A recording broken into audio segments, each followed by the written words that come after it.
आधार card को नहीं आसिला बड़ अपडेट। आधार कार्ड सारा देश में सबु नागरिक माने व्यवहार करुछंती।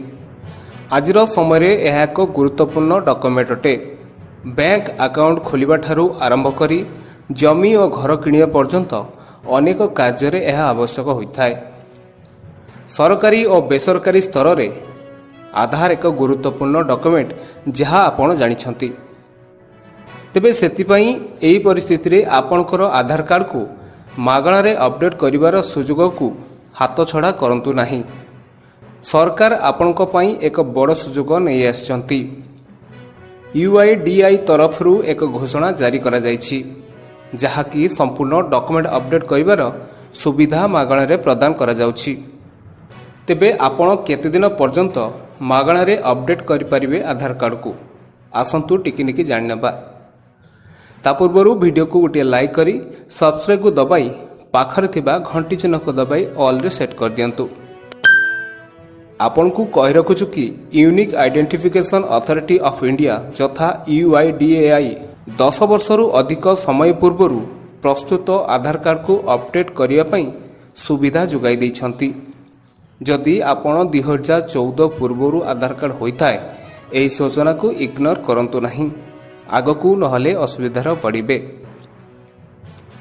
सरकार बारंबार घोषणा करुछंती तथापि गत मास अर्थात मार्च मासरे एही सेवा को मागणारे व्यवहार करिवार शेष तारीख रहितला, जहाँकि एबे पुणी मार्च 14 रु जून 14 2024 को वृद्धि करा जायछि।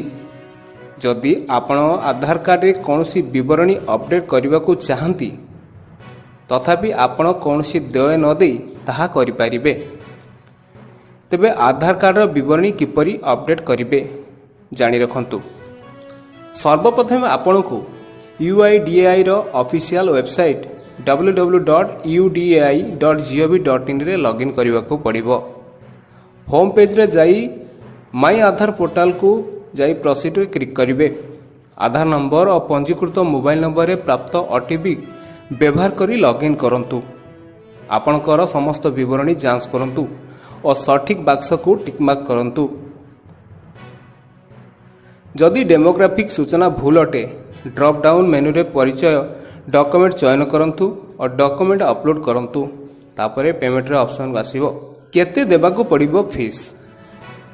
एही मागणा अपडेट सेवा केवल माई आधार पोर्टल रे प्रदान करा जाउछि। जो माने आधार केंद्र किंबा CSC केंद्र परिदर्शन करी एही सेवा पाइबा को चाहुचंती सेमानकु विवरणी अपडेट हेबा पई 50 टंका देय देबाको पड़िबो।